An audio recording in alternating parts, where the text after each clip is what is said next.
हमारी जिंदगी के रियल हीरोज से मिलिए हर शुक्रवार रात 10 बजे कार्यक्रम रात बाकी बात बाकी में। रियल हीरोज जो डरते नहीं, थकते नहीं, रुकते नहीं, बस डट जाते हैं और कुछ कर जाते हैं। इन्हें मोहब्बत है वतन से, इंसानियत से, ईमान से, इसीलिए ये कहलाएंगे हमारी जिंदगी के रियल हीरोज।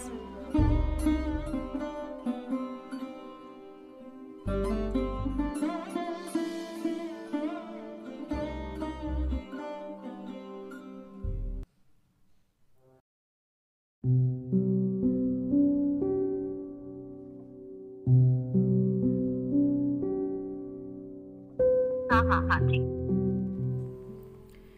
नमस्कार दोस्तों, आप सभी का बहुत बहुत स्वागत है रियल हीरोज़ की इस कड़ी में। हम फिर हाजिर हैं आज एक और हीरो को लेकर के। आप सबको हर बार इंतज़ार होता है बेसब्री से कि इस बार कौन होगा, और इस बार जिस विषय और जिस थीम पर हमारे रियल हीरो हैं वो बिल्कुल यूनिक सी है, मगर यूनिक होने के बावजूद भी हर दिन की दिनचर्या में उसकी ज़रूरत हमें पड़ती है।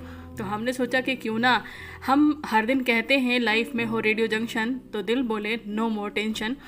तो रेडियो तो आपके साथ है ही टेंशन दूर करने के लिए, लेकिन कुछ और भी लोग होते हैं जो टेंशन दूर करने में मदद करते हैं, आपकी दिमाग से जुड़ी समस्याओं का हल आपको देते हैं, मुश्किलों में आपके साथ होते हैं, एक हमसफ़र बनकर, एक दोस्त बनकर। और ये दोस्त यूँ तो कहने के लिए डॉक्टर हो जाते हैं, लेकिन डॉक्टर से कहीं ज़्यादा वो ऐसे दोस्त होते हैं जो सोशल होते हुए भी आपको पता भी नहीं चलता कि कैसे आपकी दिनचर्या में टेंशन दूर कर जाते हैं। कोई दवाई नहीं, कोई गोली नहीं, बस बातों बातों में, और बातों बातों में बहुत कुछ हल हो जाता है। तो हमारे साथ आज की जो हमारी मेहमान हैं, जो हमारी हीरो हैं, वो हैं डॉक्टर ओम सिंह। ओम सिंह यूँ तो सोशल वर्कर हैं, बहुत सारे सोशल कॉज से जुड़ी हुई हैं और हर तरफ लोगों को मोटिवेट करते मिलेंगी, हर बात के लिए अप्रिशिएट करते मिलेंगी। कई बच्चों को पढ़ाने के लिए भी आगे आती हैं और तमाम तरह की हेल्प करती रहती हैं, लेकिन इनका जो मुख्य ध्येय है या जो मुख्य कार्य है वो है लोगों की मनोदशा में उनके साथ खड़े होकर उनका मन मजबूत करते हुए आगे बढ़े। यानी कि ये मनोचिकित्सक के रूप में भी या मनोवैज्ञानिक के रूप में काम करती हैं और काउंसलिंग भी करती हैं। आज हमारी जो सुबह की थीम थी वो ऐसी ही जुड़ी थी कि तनाव का हमारी ज़िंदगी में कितना मूल्य है या अकेलापन कितना ज़रूरी है। तो दोस्तों, बात अगर करा जाए अकेलेपन की, तो अकेलापन ज़िंदगी में कई बार लगता है कि बहुत ज़रूरत भी है उसकी, लेकिन कई बार लगता है कि अकेलापन ज़िंदगी का जहर जैसा है। तो दोनों ही पहलुओं पर आज इनसे जानेंगे। तो स्वागत कर लेते हैं हम हमारी आज की मेहमान का, ओम सिंह का। ओम जी, आपका बहुत स्वागत है हमारे आज के इस एपिसोड में। Thank you so much Shalini ji, बहुत अच्छा लगा। आपका ये शो का जो आज थीम है जी, वो बहुत अच्छा थीम है, आज के वक्त की डिमांड है, और आई थिंक आज हम लोग जो बात करेंगे उससे बहुत सारे लोगों को फायदा मिलेगा। बिल्कुल। ओम, आप मनोचिकित्सक के रूप में या मनोचिकित्सक के साथ में मनोवैज्ञानिक के तौर पे कार्य करती रहती हैं और लोगों की काउंसलिंग करती हैं। बहुत सारे इश्यूज आज वर्तमान में हमारे सामने हैं, जैसे कि अभी हाल ही में लगातार हमें खबरें सुनने को मिल रही हैं कि कोटा में बहुत सारे बच्चे डिप्रेशन के शिकार हो रहे हैं। अच्छे घरों से हैं तभी बाहर पढ़ने जा पाते हैं, सारी सुविधाएं हैं, लेकिन फिर भी तनाव इतना कि वो आत्महत्या कर ले रहे हैं पढ़ाई के दौरान इस उम्र में। उसके अलावा आज आत्महत्या का रेशियो पुरुषों में बढ़ रहा है, संख्या देखें तो। और कमाल की बात है कि गरीबी हो तो जो है असहाय होता है परिवार, या कोई मुश्किल हो, कोई संघर्ष हो जिसे वो सहन नहीं कर पाता, तब आत्महत्या करता है। लेकिन बड़े अफसोस की बात है कि आज सफल उद्यमी, सफल व्यवसायी, सफल परिवारों के सफल लोग, रुपए पैसे से मजबूत लोग आत्महत्या की तरफ बढ़ जा रहे हैं। तनाव इस कदर हावी है। तो क्या लगता है कि क्या कंक्लूज़न होना चाहिए, कैसे इस बारे में हमें समझने की ज़रूरत है, क्या कमी रह जाती है? सारी सफलताओं के बावजूद लोग आत्महत्या की दिशा में बढ़ रहे हैं। कैसे हैंडल करती हैं इस तरह की चीज़ों को आप अपने हिसाब से?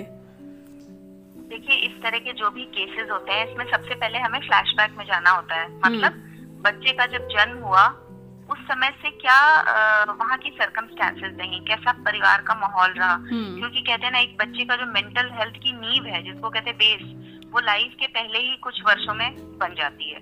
बेस उसका उसी समय बन जाता है कि उसका मानसिक स्वास्थ्य कैसा रहेगा। ये जो अकेलापन है या जो सुसाइडल टेंडेंसी है, डिप्रेशन, फ्रस्ट्रेशन, चिंता, ये जितनी भी इस तरह के जो मनोविकार हैं, ये मेरा ये मानना है कि इसमें बहुत हद तक जिम्मेदार परिवार है। कैसे? क्योंकि आप देखते होंगे कि किसी भी इंसान, किसी भी एक मैच्योर पर्सन का जो व्यवहार है या उसकी जो पर्सनालिटी है, आप अगर देखें, उसको नजदीक से जाने, तो आप देखेंगे परिवार का बहुत ज्यादा इम्पैक्ट उसके बिहेवियर में होता है। जिस तरह से वो अपने फादर को या अपनी मदर को या जो भी उसका फेवरेट पर्सन होता है परिवार में, वो उसको डायरेक्टली, इनडायरेक्टली, कॉन्शियस माइंड से या अनकॉन्शियस माइंड से उसी को फॉलो या कॉपी करने की कोशिश करता है जी। क्योंकि जब बच्चा जन्म लेता है, उस समय तो वो सोशल नहीं होता, उस समय तो वो एक एज ए इंडिविजुअल वो धरती पे आता है। वो जो उसकी लर्निंग शुरू होती है वो उसके परिवार से होती है। कह सकते हैं कि एकदम ब्लैंक पेपर होता है, एकदम उसका मन कोरा कागज है, और उसमें जो लिखा जा रहा है, जो भी स्क्रिप्ट लिखी जा रही है, टाइप की जा रही है, वो परिवार ही लिख रहा है। परिवार से जो उसको एक्सपीरियंसेस मिल रहे हैं, जैसे कहते हैं उसकी पहली गुरु, पहली शिक्षक उसकी माँ है, फिर उसके पिता है, फिर घर में और भी जो फैमिली मेंबर्स हैं, उनके आपस के जो रिश्ते हैं, आपस का जो डे टू डे लाइफ का व्यवहार है, वो बच्चे के माइंड में सेट होता जाता है, और वहीं से उसकी लर्निंग होती चली जाती है, और वहीं से जो भी ये मानसिक या शारीरिक विकार पैदा होते हैं, वो वहीं से उसकी जड़, उसका नींव वहीं रख जाती है। बिल्कुल, बहुत अच्छा आपने बताया। आपकी बातों से दो चीज़ें मैं कोरिलेट करूंगी। एक, आपने कहा कि बच्चे का मन कोरा कागज होता है और वहाँ पे जो हम लिखते जाते हैं वही फीड होता जाता है, और उसी तरीके से उसके ब्रेन की जो एक्टिविटीज़ हैं वो अपने आप को एक्सेप्ट करके दिए हुए वैसा ही उसका व्यक्तित्व बनाती हैं। दूसरी चीज़ ये भी है कि हमारे सबकॉन्शियस और कॉन्शियस माइंड की बात की, जिसमें बहुत सारे श्रोता ऐसे हो सकते हैं जो शायद इस बारे में ना समझ पाए कि सबकॉन्शियस और कॉन्शियस क्या होता है। तो वहाँ पे छोटा सा मैं ब्रीफ दे देती हूँ कि सबकॉन्शियस और कॉन्शियस का मतलब यही कि कॉन्शियस मतलब हम जागृत अवस्था में जो चीज़ें समझ रहे हैं, महसूस कर रहे हैं, देख रहे हैं और समझ रहे हैं, और सबकॉन्शियस कि जब हम नींद अवस्था में होते हैं, अर्धनिद्रा की अवस्था में होते हैं, तब भी बहुत सारी चीज़ें हमारे दिमाग में चल रही होती हैं। वो हमें भले ध्यान में ना आए, याद ना रहें, लेकिन वो हमारे ब्रेन पे काम कर रही होती हैं। तो ऐसी तमाम चीज़ें हैं। तो अभी हमारे परिवारों में जैसे बच्चों की हम जब परवरिश करते हैं तो अक्सर बहुत सारे ऐसे शब्द बोलते हैं, नेगेटिव बोलते हैं कि तुम नालायक हो, और इसका फ़र्क पड़ता है सबकॉन्शियस माइंड पर। तो इस बारे में हम चाहेंगे कि ज़रूर मतलब आप हमारे श्रोताओं को गाइड करें, क्योंकि परवरिश एक बहुत बड़ा विषय है। यूँ लगता है लोगों को आज के समय में भी कि हम पढ़े लिखे हैं, समझदार हैं, सोशल एटिकेट्स हमारे पास हैं, इकोनॉमिकल व्यवस्थाएँ हमारे पास हैं, तो हम बहुत समझदार हैं और हम बहुत अच्छी पेरेंटिंग दे रहे हैं। बच्चे की हर ख्वाहिश पूरी, क्या हर ख्वाहिश पूरी कर देना लगता है कि अच्छी पेरेंटिंग के दायरे में आती है? नहीं, बिल्कुल भी नहीं। हम अगर अपने टाइम को देखें तो हम कोई भी डिमांड रखते थे तो पहले हमारे पेरेंट्स, हमारे घर के बुजुर्ग पहले वो देखते थे कि उस डिमांड की कितनी इंटेंसिटी है, वो हमारे लिए यूजफुल है या नहीं है जी। और तब उस डिमांड को पूरी की जाती थी। अब आज के टाइम में क्या है, मॉडर्न टाइम में नॉर्मली मदर फादर दोनों वर्किंग है, वो अपना टाइम नहीं दे पा रहे हैं, बिल्कुल टाइम है भी तो भी नहीं दे रहे हैं। तो वो कहीं ना कहीं वो एक गिल्ट फीलिंग है जो इस रूप में जाती है कि बच्चे ने जो कहा उसकी डिमांड पूरी कर दो। बिकॉज क्या है, जब वो अपने वर्किंग प्लेस से घर आते हैं, घर में आने के बाद वो सोशल मीडिया पे इन्वॉल्व हो जाते हैं, वो अपने मोबाइल में अपने अपने कॉर्नर्स पकड़ लेते हैं, बच्चे को टाइम नहीं देते हैं। तो मेरी एक गुजारिश है कि अगर वर्किंग है मदर फादर दोनों, तो घर आने के बाद आपका एवरीडे का एक जैसे डिसिप्लिन लाइफ होती है, उसमें एक पर्टिकुलर टाइम आपका होना चाहिए कि ये से ये टाइम मेरे बच्चे के लिए है। उस समय ना कोई फोन होगा, ना कोई लैपटॉप, ना कोई भी ऑफिशियल कॉल। वो समय आप अपने बच्चे को देंगे और एवरी डे देंगे, और बच्चे के साथ इतना फ्रेंडली रहिए। बच्चे के साथ खेल खेल में आप डे टू डे वो रोज स्कूल में क्या एक्टिविटी हो रही है, टीचर्स क्या पढ़ा रहे हैं, पीयर ग्रुप में उसके फ्रेंड्स कैसे हैं, किन फैमिली बैकग्राउंड के हैं, फ्रेंड्स क्या बातें करते हैं, ये सब आप डायरेक्टली पूछेंगे तो बच्चा आपको नहीं बताएगा। लेकिन अगर आप उसके साथ रोज कहानियां सुना रहे हैं, कुछ नई नई बातें सिखा रहे हैं, सोसाइटी के बारे में बता रहे हैं, खेल रहे हैं, उससे आप इन सारी चीजों की नॉलेज ले सकते हैं और तब आप उसके बेस्ट गाइड होंगे। क्योंकि बाहर से कोई भी साइकोलॉजिस्ट या साइकियाट्रिस्ट उस तरह से हेल्प नहीं कर पाएगा जो आप अपने बच्चे की खुद कर सकते हैं। इसीलिए मैं हर किसी को जिसको भी सेशन देती हूँ बोलती हूँ कि आप अपने बच्चे के मित्र बने, इतने बेस्ट फ्रेंड बने कि उसको ये पता हो कि मैं अपनी माँ या अपने पिता से या और भी जो भी परिवार का सदस्य है उससे मैं कोई भी अपने मन की बात कहूंगा तो वो बात स्वीकार की जाएगी, वो बात गोपनीय रखी जाएगी, उसकी कोई हंसी नहीं उड़ाई जाएगी और उसका बेस्ट सोल्यूशन मुझे मिलेगा। तो अगर उसको इस चीज का रियलाइजेशन है कि मेरे पास कोई एक ऐसा विश्वसनीय इंसान है, तो आप बहुत बड़े विनर हैं इस दुनिया में। जी, बहुत अच्छे से ब्रीफ किया आपने। और यहाँ पे हमारे श्रोता साथियों को हम बताएं कि कॉन्शियस और सबकॉन्शियस माइंड का जो इम्पैक्ट पड़ता है वो हमारे जीवन पे पड़ता है। इसका एक एग्जांपल मैं अपने श्रोता साथियों को, ओम जी मुझे लगता है आप इस बात से सहमत भी करेंगी, मैं बताऊं कि जैसे हम कहते हैं ना कि हमारी बड़ी आस्था होती है भगवान में, तो हम कहते हैं कि मन में तनाव है, भगवान का नाम लो। तो फिर भगवान का नाम लेने में भी एक नियम की बाध्यता होती है कि 11 बार मंत्र का जाप करो, 104 बार 108 बार इस मंत्र का जाप करो। तो एक टाइम सर्कुलेशन आप ब्रेन में, और ये होता है कि इतने दिन आप करते रहो।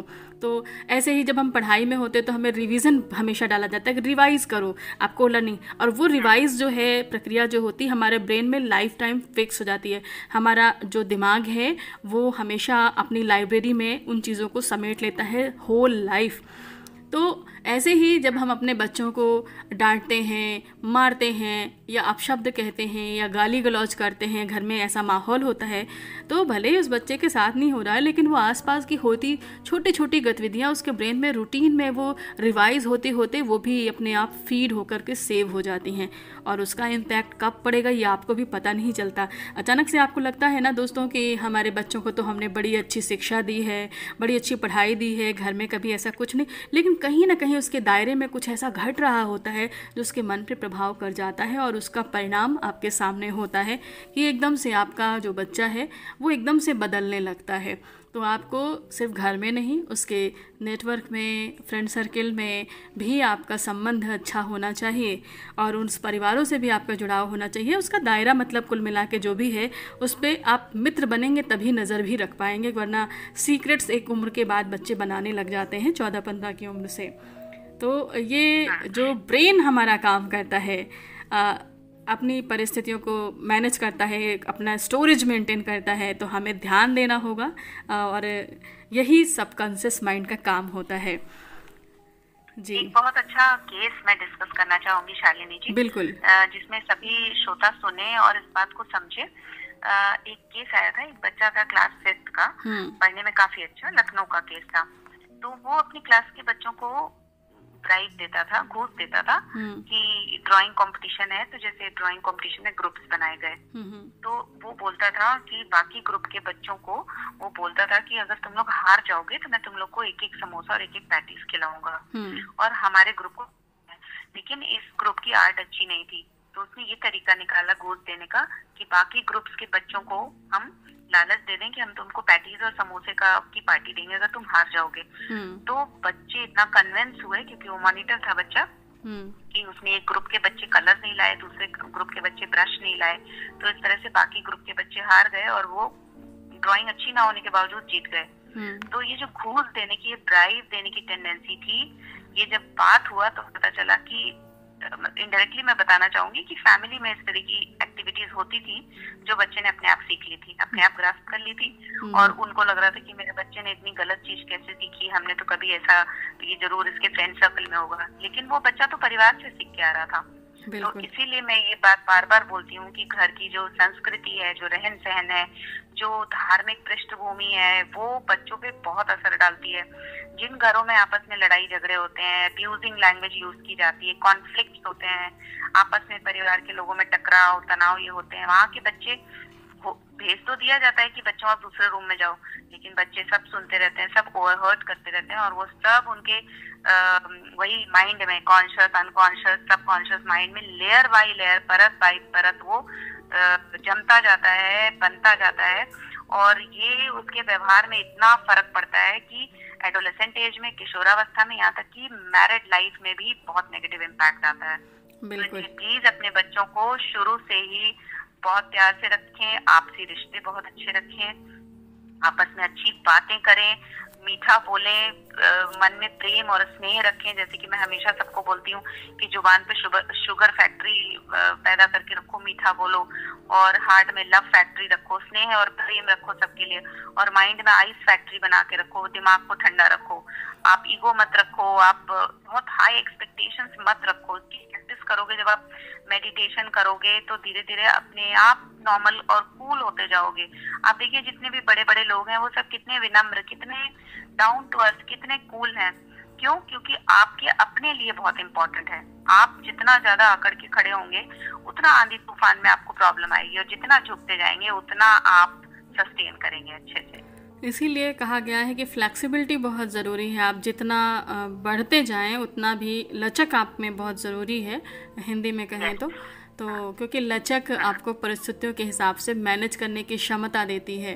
और ओम जी, आप एक खुद भी जैसे मनोवैज्ञानिक हैं, तो अगर आपको स्ट्रेस होता है, क्योंकि जीवन है तो स्ट्रेस भी कभी कभी आ ही जाता है, क्या करती हैं अपने लिए? देखिए मैं म्यूजिक लवर हूँ, मैं सिंगिंग करती हूँ, गाना गाती हूँ। तो मेरा तो बेस्ट स्ट्रेस बस्टर होता है कि मैं 2-4 गाने गा लेती हूँ और एकदम रिलैक्स करती हूँ। और उसके अलावा मैं थोड़ी देर का ध्यान लगाती हूँ।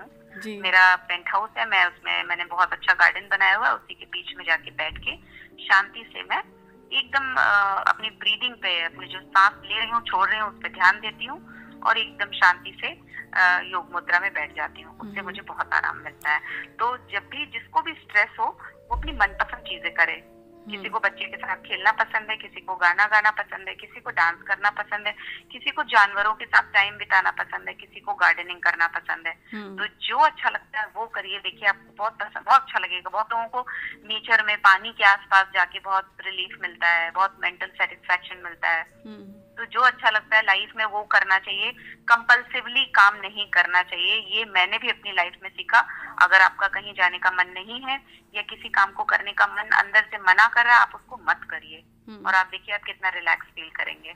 बिल्कुल, ये बात तो आपने भी मान ही ली कि म्यूज़िक एक इम्पोर्टेंस, और म्यूज़िक ऐसी चीज़ है जो हर किसी को पसंद है। रेडियो जंक्शन के हमारे जितने भी श्रोता हैं, ये सिर्फ रेडियो जंक्शन ही नहीं, ये वर्षों से रेडियो के लिसनर हैं और ज़िंदगी में इनकी टेंशन समझते हैं बहुत कम है। इसीलिए कोई सवाल भी आज नहीं आया है कि टेंशन से जुड़ा कोई सवाल हमने आमंत्रित किया था कि आएगा, इसीलिए नहीं आया क्योंकि इनकी ज़िंदगी में टेंशन है ही नहीं। अगर ज़्यादा टेंशन होती है तो ये रेडियो पकड़ लेते हैं सारी चीज़ें छोड़ करके और पूरा आनंद लेते हैं। बात है, आपके रेडियो जंक्शन में अच्छे अच्छे सॉन्ग सुन के सभी लोग स्ट्रेस फ्री है, तो ये बहुत खुशी की बात है। लेकिन अगर कोई कुछ पूछना चाहे तो मोस्ट वेलकम। बिल्कुल। तो दोस्तों अभी भी समय है। ओम जी हमारे साथ में बनी हुई हैं और ओम जी बनी हुई हैं तो आप लोग सवाल हमसे डाल सकते हैं। अगर कोई क्वेरी है आपके घर में किसी बात को लेकर के पर्सनल, क्योंकि इस वक्त हम तो आपके मित्र हैं ही घर परिवार के, और ओम जी भी उतनी ही आपके लिए मित्र होंगी क्योंकि ओम जी हमारी भी मित्र हैं।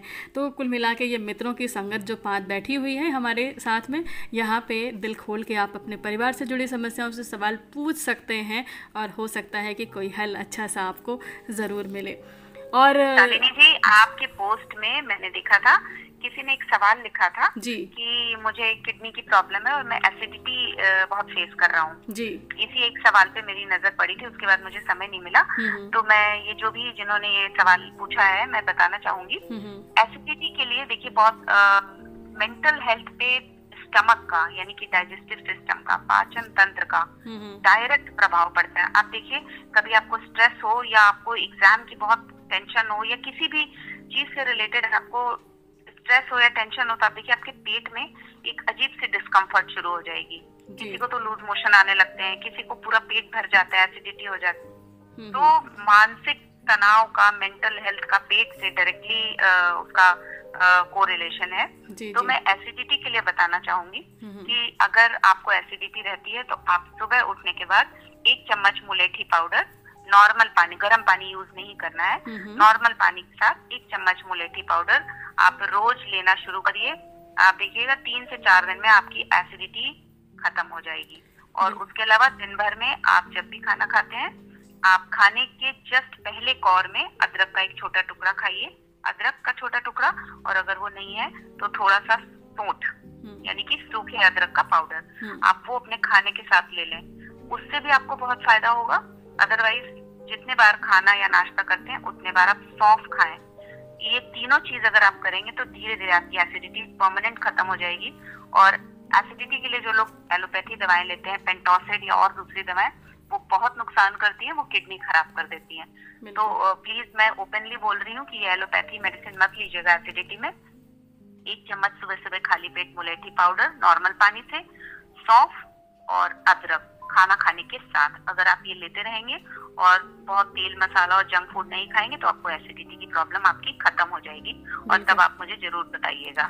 बिल्कुल। और जो सौंफ की बात आपने की है, दोस्तों को याद हो जाएगा जब ये लोग कहीं बाहर खाना खाने जाते हैं किसी होटल या रेस्टोरेंट में, तो जो लास्ट में सौंफ दी जाती है वो इसीलिए कि हमारे यहाँ आपने जो खाया है तेल मसाला और उससे भरपूर भोजन, वो आपको डाइजेस्ट हो जाए, इसलिए आपको सौंफ दे दी जाती है ताकि आप शिकायत ना करें कि भाई खाना खा के यहाँ गैस बन गई थी।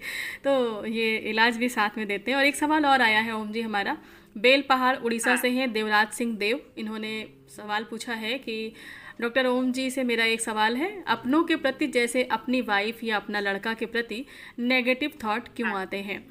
एग्जाम्पल भी दिया है कि यदि कोई वक्त पर घर नहीं आता तो 50 तरह की नेगेटिव थॉट आने लगते हैं, ऐसा क्यों है? और दूसरों के प्रति कुछ भी नहीं होता ऐसे कोई सवाल नहीं आते हैं दिमाग में, तो इसका कोई निराकरण उपाय बताएं।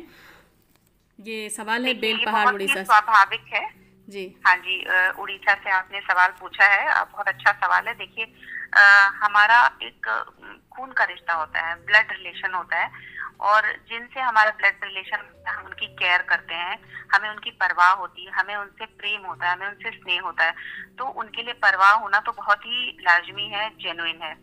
लेकिन उनको लेकर के जब हम ओवर पॉजेसिव हो जाते हैं, बहुत ज्यादा संवेदनशील हो जाते हैं, तो मन में नेगेटिव थॉट्स आने लगते हैं। यहाँ पे मैं इसका एक ही सिंपल उपाय है कि अगर आपको उनकी सेफ्टी को लेके कि उनको कहीं कुछ हो तो नहीं गया, इस तरह के थॉट्स आते हैं, तो आप ये ध्यान रखिए कि ये पूरी सृष्टि ये क्रिएट की गई है, कहीं कोई सुपर नेचुरल पावर है जो इसको चला रहा है। अगर आप एवरीडे अच्छी लाइफ जीते हैं, प्रे करते हैं, पॉजिटिव घर में पॉजिटिविटी रखते हैं, दूसरों के लिए अच्छा करते हैं, किसी का बुरा नहीं करते हैं, और फिर आप जब कूल माइंड से रहेंगे ना कि आप एक पपेट हैं, आप कठपुतली हैं और आप उसमें जोर नहीं लगा सकते हैं। अगर आप वरी भी कर रहे हैं उस चीज को लेकर कि किसी की कोई नहीं आया समय से घर, तो उससे आप कर क्या लेंगे? आपको उससे कोई फायदा नहीं मिलेगा। अगर आप चिंता करके टहल रहे हैं घर भर में, तो उससे आपको कोई फायदा नहीं होगा, होना वही है जो होगा। तो अगर आप इस चीज को ये माइंड सेट कर लें कि होना वही है वो जो होगा, और सब कुछ अच्छा होगा, सब कुछ पॉजिटिव होगा, तो आप देखिएगा कितना फर्क पड़ेगा। क्यों? क्योंकि अगर आपके वरी करने से, आपके स्ट्रेस लेने से आपको लगता है कि सब कुछ ठीक रहेगा और कुछ भी गलत नहीं होगा, तब तो ठीक है, आप वरी करिए। लेकिन आपके वरी करने से क्या सब कुछ आपके हिसाब से हो जाएगा? नहीं। तो एक कोई सुपर नेचुरल पावर है जो सब कुछ मेंटेन करती है। हमारा काम है प्रे करना, अपने लोगों की केयर करना, और अननेसेसरी एंजाइटी नहीं लेना है, क्योंकि उस चीज पे हमारा जोर नहीं है। जब आप इस तरह से सोचेंगे तभी आप खुश रह पाएंगे। बिल्कुल।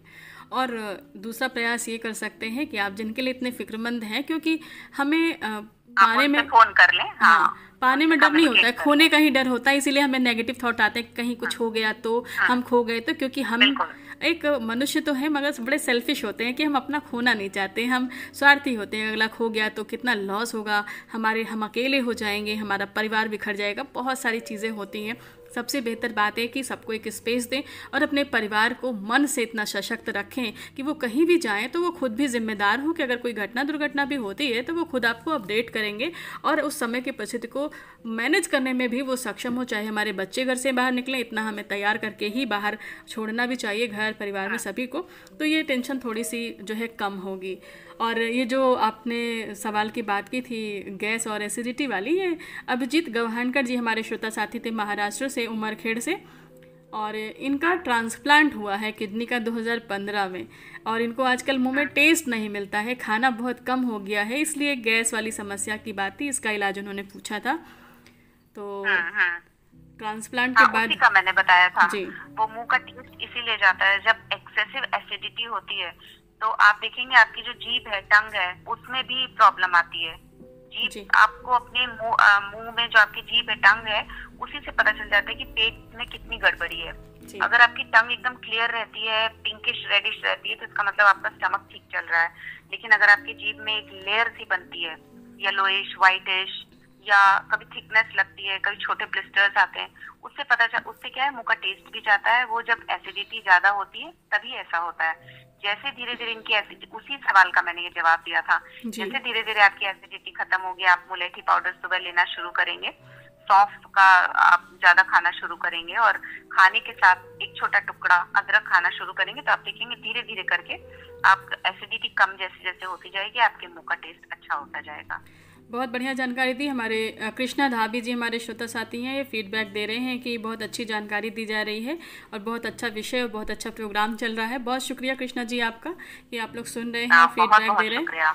और ओम जी, अब समय भी बहुत तेज़ी से भाग रहा है, अभी हम कुछ गाने भी आज अपने श्रोताओं को हम फरमाइश के गाने सुनाते हैं, लेकिन आज हमने विषय ऐसा है तो हमने कुछ ऐसे गाने चुने हैं जो रागों पर आधारित हैं और उन रागों से अलग अलग बीमारियों का इलाज होता है। क्योंकि आज का जो विषय हमारा है टेंशन को लेकर के और हमारे माइंड से लेके डिप्रेशन को लेकर के चीज़ें हैं, तनाव, तो हम ऐसे गाने आज आपको दोस्तों अपनी तरफ से सुनवाने की कोशिश करेंगे जो तनाव दूर करते हैं। वो रागों पर आधारित है। जब भी कभी तनाव हो आप गाने नोट कर लीजिएगा आज के कि ये तनाव दूर, जब टेंशन हो तो उन गाने को बार बार रिवाइज करके सुनिएगा।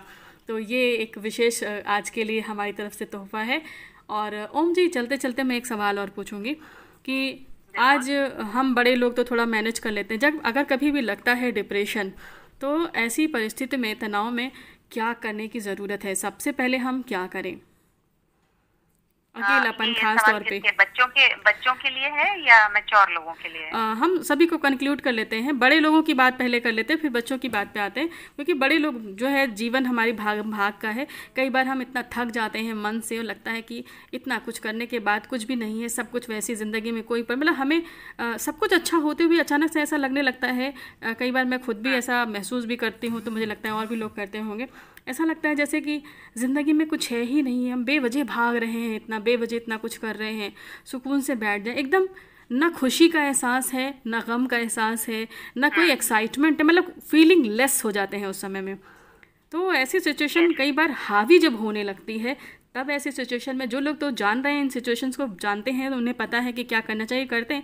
लेकिन हमारे बहुत सारे श्रोता साथी हैं जो डिप्रेशन जैसी चीज़ों को समझते हैं, उनको लगता है कि जब मानसिक बीमारी होती है, जब पागलपन होता है, तभी मानसिक बीमारी होती है। तो इस वजह से मैंने ये सवाल किया कि जब ऐसा महसूस हो, ऐसा एहसास हो, तो क्या करें उस समय में? देखिए, जब भी डिप्रेशन या डिप्रेसिंग फेज में आपको लग रहा है कि शुरुआत हो रही है, जब शुरुआत हो रही है खुद को पता चल जाता है कि अब मेरे थॉट्स जो है वो डिप्रेशन की तरफ जा रहे हैं, तो सबसे पहले तो आप एक शांत जगह बैठ के अपनी ब्रीदिंग को सुनिए। जो आप सांस लेते और छोड़ते हैं उस पे आराम से शांति से बैठ जाइए और उसको सोचिए कि वो आपके पूरे बॉडी में जो आपने शुद्ध एटमॉस्फेयर की ऑक्सीजन ली है वो कहाँ तक पूरे बॉडी में जा रही है, और अशुद्ध इम्प्योरिटी आपके बॉडी और माइंड की टॉक्सिसिटी, वो सब जहरीले जो भी विचार हैं, तत्व हैं, द्रव्य हैं, वो सब बाहर निकल रहे हैं। सबसे पहला स्टेप तो आपको ये करना चाहिए, इसको नॉर्मल बोलचाल की भाषा में मेडिटेशन कहते हैं। शांति से आप बैठें और अपनी ब्रीदिंग पे ध्यान दें। उसके अलावा अपने मनपसंद इंसान से बात करें, उसके साथ समय बिताएं। नहीं मन कर रहा है तो भी बिताएं आप उनके साथ समय। आपको जो चीज भी अच्छी लगती है, कितना भी आप डिप्रेशन में है, अगर आपको बैठ के किताब पढ़ना अच्छा लग रहा है, बुक पढ़ना अच्छा लग रहा है तो आप बुक पढ़िए। गाना सुनना अच्छा लग रहा है, गाना गाना अच्छा लग रहा है अपने घर में अकेले बैठ के, आप वो करिए। आपको अगर किसी के साथ खेलने में मन कर रहा है तो आप इंडोर गेम्स खेलिए, क्योंकि डिप्रेशन में लोग बाहर जाना पसंद नहीं करते हैं, आउटडोर एक्टिविटीज करना पसंद नहीं करते हैं। आप घर में खेलिए, आप अच्छी मनोरंजक मूवी देखिए, लेकिन साथ में आप योगाभ्यास जरूर करिए। कुछ 2-4 आसन है जिसको आप करेंगे तो आपको बहुत फायदा मिलेगा। जैसे कि आप एक सुखासन में बैठिए, आप शवासन में लेटिए, और लेट करके 1-2 और आसन होते हैं, अब यहाँ पे करके बताया जा पाना पॉसिबल नहीं है। उससे क्या है, आपके माइंड में बहुत रिलैक्सेशन आता है, और उसके साथ ही साथ आपका फूड, आपका जो खाना है वो भी आपके माइंड को बहुत इफेक्ट डालता है। जब आप डिप्रेशन में होते हैं उस समय आप कोई भी ऑयली फूड, जंक फूड, मसाला, ये सारी चीजें आपको नहीं खानी चाहिए। आपको ब्रेन को एक्टिव करने वाला खाना, स्पेशली ब्रेकफास्ट, नाश्ता लेना चाहिए, जैसे कि अंकुरित मूंग चना, जिसको लाइव फूड माना जाता है, जिंदा शाकाहारी खाना, क्योंकि वो अंकुरण होता है, अंकुरित मूंग होता है छिलके वाली। उसको आप खाएंगे तो आपका ब्रेन बहुत फ्रेश होगा, ऑक्सीजन ज्यादा पहुंचेगी, जब आपका हीमोग्लोबिन अच्छा होगा, जब आपके माइंड में ऑक्सीजन अच्छी जाएगी ब्लड में मिलके, तो आपका माइंड एक राइट डायरेक्शन में धीरे धीरे आना शुरू होगा। लाइफ में एंथुसियाज्म आएगा, उत्साह आना शुरू होगा। सुबह का नाश्ता, मैं क्योंकि डाइट एक्सपर्ट भी हूँ तो मैं कोरिलेट करती हूँ शारीरिक और मानसिक स्वास्थ्य को आपके खाने से, और खासकर सुबह का नाश्ता जो कि राजा की तरह होना चाहिए, जिसमें आपके भीगे बादाम और अखरोट आपको जरूर खाना चाहिए सुबह सुबह। एक आंवले का मुरब्बा जो कि आपको रिफ्रेश करता है, आपके माइंड के सारे जो ये पुराने आलतू फालतू थॉट्स हैं वो सब बाहर निकाल के फेंकता है, झाड़ू लगा देता है बिल्कुल। नारियल पानी अगर आपके पास है तो आप वो लें, और कोशिश करें कि सुबह कुक्ड आइटम ना खाएं, पोहा ये वो पका के आप ना खाएं, फल खाएं। और अगर बहुत मन करता है तो आप ये कॉर्न खा सकते हैं, स्वीट कॉर्न वगैरह खा सकते हैं, और अंकुरित अनाज खाएं। आप देखिए इससे आपको बहुत फर्क पड़ेगा, आपका स्टमक अच्छा होगा और आप अच्छा आयरन रिच ब्रेकफास्ट खाएंगे। आपको ये व्हाइट वाले जो रसगुल्ले आते हैं उसको पूरा निचोड़ के, उसका पूरा चीनी और चाशनी निकाल के वो भी आपको जरूर सुबह लेना चाहिए, बिकॉज उसमें आयरन भी बहुत होता है, प्रोटीन अच्छा होता है। तो ये डाइट जब आप सुबह के ब्रेकफास्ट में लेंगे तो धीरे धीरे आप देखेंगे कि आप बॉडी तो अच्छी है लेकिन आपका माइंड बहुत अच्छा रहने लगेगा, धीरे धीरे रिलैक्स होगा और आप अपने आप को डिप्रेशन के फेज से निकाल सकते हैं। बिल्कुल, बहुत अच्छी जानकारी दी। और दोस्तों, मैं आप रेडियो जंक्शन के अगर परिवार से जुड़े हैं या रेडियो जंक्शन से कहीं भी ताल्लुक़ रखते हैं कभी भी एक पल का, तो बस आप तक जब ये बात पहुंचेगी तो यही कहना चाहूँगी कि कुछ न समझ में आए तो सबसे बढ़िया उपाय होता है कि हम अपने दोस्तों से कनेक्ट हो जाएं, क्योंकि ध्यान लगता नहीं है, मन में दिमाग आता ही नहीं है कि हम बैठ जाएं, पोजीशन लें।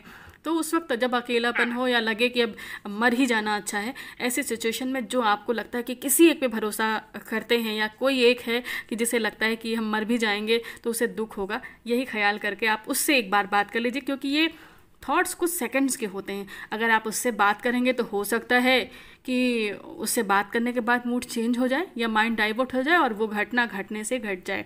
फिलहाल रेडियो जंक्शन भी आपका एक ऐसा साथी है, जब कुछ ना मन करे तो आप रेडियो ऑन कर सकते हैं, तो वहाँ पे आपको कम से कम 10 बार साथ में सुनते हुए ये बोलने का मौका मिल जाता है कि लाइफ में हो रेडियो जंक्शन तो दिल बोले नो मोर टेंशन, और टेंशन दूर होने का विकल्प बिल्कुल मिलता है। और इस तरीके से हमारे सभी श्रोता साथी दिन भर में 8-10 बार चोट लगने के बाद, टाँके लगने के बाद भी भेजते हैं कि दीदी चोट लग गई है, टाँके 8 आए हैं लेकिन नो मोर टेंशन।